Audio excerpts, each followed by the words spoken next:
ओम शांति। 4 जून। शिव बाबा स्वयं हमें पढ़ाने आए हैं ब्रह्मा के द्वारा।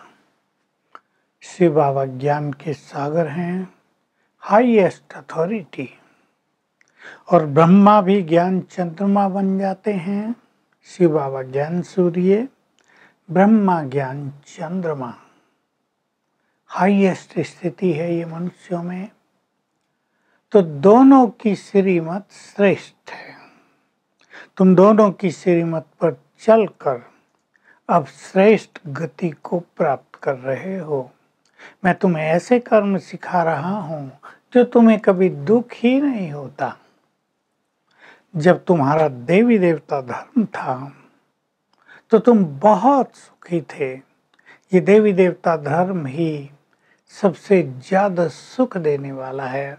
और तुम सब भारत में ही थे, इसलिए भारत सबसे महान तीर्थ है, क्योंकि यहीं पर मैं आकर सबकी सद्गति करता हूँ। कई लोग प्रश्न पूछते हैं, भारत वाले ही क्यों, थोड़े से लोग ही क्यों, भगवान के तो सब बच्चे हैं। जो देवी देवता धर्म के हैं उन्हें ये सर्वश्रेष्ठ सुख मिलता है। आपको भी लेना हो तो देवी देवता धर्म में आ जाओ, पवित्रता धारण करो, योगी बन जाओ, विकर्मों को विनाश करो। तो बाबा हम सभी को ऐसे कर्म भी सिखा रहे हैं जो हम सदा सुखी रहते हैं।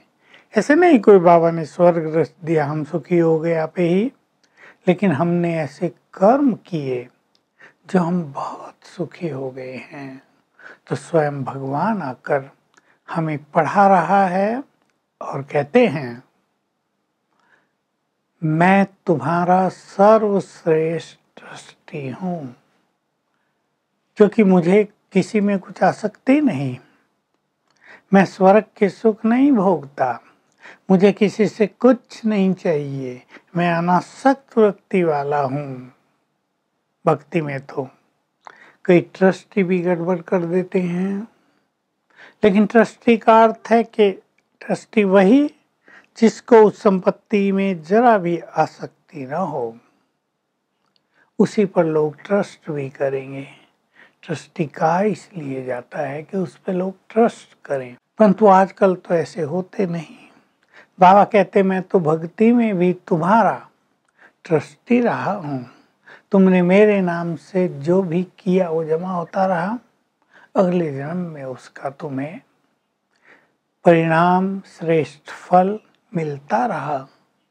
और इस समय तुम जो डायरेक्ट मुझे करते हो तो उसका सर्वश्रेष्ठ फल तुम्हें मिल जाता है।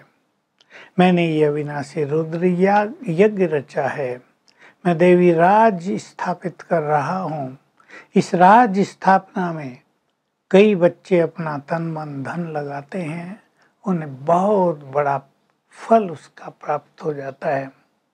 मकान बन रहे हैं यज्ञ में, कई माताएं 1 रुपया भेजती हैं। उन दिनों 1 रुपया भी आता था और कहती हैं बाबा हमारी 1 ईंट तो लग जाए। बाबा कहते बच्ची इसके बदले तुम्हें सोने के महल मिल जाएंगे। तुम गरीब हो, मैं गरीबों को साहूकार बना देता हूँ। तुम गरीबों का 1 रुपया साहूकार के 1000 बराबर मेरी दृष्टि में रहते हैं, क्योंकि तुम सच्चे मन से करते हो, तुम्हें को दिखावा नहीं होता है। तो बाबा आज बार बार हम सभी को इस पर ला रहे हैं, तो मेरी मत पर चलो।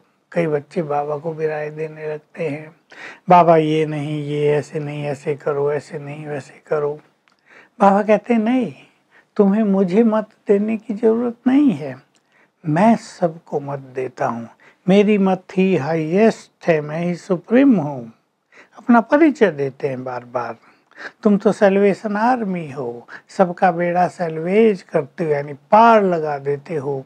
लेकिन ये काम तुम तभी कर सकते हो जब तुम मेरी मत पर चलते रहो। तो हमें देखना है, ये दोनों बातें चेक करनी है अपने में, कि हम शिव बाबा की और ब्रह्मा बाबा की मत पर कितना चलते हैं।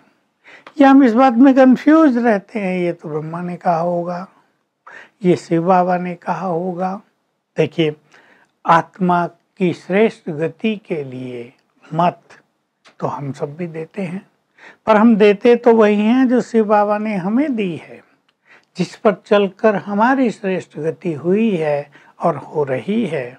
तो कोई सोचे हमने उनको मत दे दी, तो सोचना ही गलत होगा।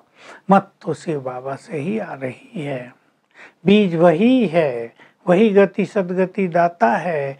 कोई मनुष्य की गति कर ही नहीं सकता। श्री कृष्ण की बाबा हमेशा चर्चा करते हैं। हालांकि वो सबसे पवित्र आत्मा है, सतयुग का फर्स्ट प्रिंस है, अति बुद्धिमान है, लेकिन वो मत नहीं देते क्योंकि वो सतयुग में है, वहां किसी को मत की जरूरत नहीं पड़ती है। तो हमें चेक कर लेना है। शास्त्रों की मत पर अब तक चले हैं, मनुष्यों की मत पर चले हैं, अपनी मत पर भी चलते रहे, अपने को बहुत बुद्धिमान समझते रहे। अब हमें भगवान की मत पर चलना है। इसको कहते हैं बुद्धि का समर्पण। मैं बहुत बुद्धिमान हूँ, मैं जो मत देता हूँ वही राइट है, इसको अभी छोड़ देना है।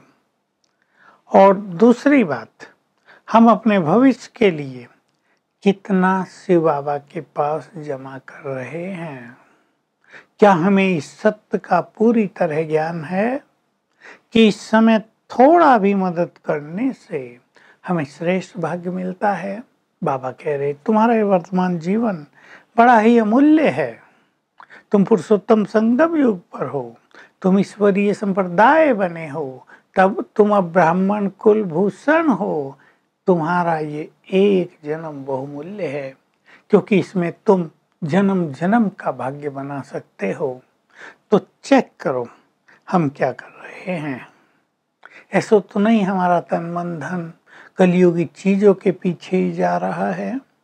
एक ही बार हमें ये अवसर मिलता है कि हम अपना तन मन धन बुद्धि अपनी योग्यताएं परमात्म कार्य में लगा दें, तो इसका रिटर्न वो बहुत ज़्यादा देता है। जैसे उसने कहा कि गरीबों का 1 रुपया साहूकारों के 10,000 बराबर होते हैं। देख ले, वो भूखा है प्यार और भावनाओं का। वरदान है कम शब्दों के द्वारा सभी ज्ञान के गुह्य राजों को स्पष्ट करने वाले यथार्थ और शक्तिशाली आत्मा भाव। तो हम सब जानते हैं जो चीज जितनी शक्तिशाली होती है वो उतनी सूक्ष्म होती है। हम परम धाम में जाकर वहां स्थित होकर यदि थोड़े भी बोल बोलेंगे तो वो बहुत प्रभावशाली और शक्तिशाली होंगे, और तब आपके एक एक बोल अनेक रहस्यों को स्पष्ट करने वाले होंगे। अन्यथा आप घंटों लोगों से माथा मारेंगे, वो कुछ भी समझेंगे नहीं। तो ऐसे हमें सभी राजों को जानने वाले, कम शब्दों का प्रयोग करके दूसरों को बताने वाले शक्तिशाली आत्मा बनना है। स्लोगन, दिल से बाबा कहना, अर्थात खुशी और शक्तियों की प्राप्ति करना। तो आज हम इस गहरे नशे में रहेंगे कि हमारा भगवान से नाता हो गया। हर घंटे में एक बार उससे मीठी बातें कर लेंगे। 1 मिनट, तुमने आकर हमें क्या क्या दिया, श्रेष्ठ बुद्धि दी, सर्व खजाने दिए, श्रेष्ठ भाग्य हमारे लिए लाए, हमें सन्मार्ग दिखाया, हमारे दुख चिंताएं भय सब हर लिए। बातें करेंगे और उसके प्रेम में मगन होने का अनुभव करेंगे। Om Shanti. To watch Peace of Mind channel videos on YouTube, subscribe us on youtube.com/tvpeaceofmind. Just a click for a peaceful life.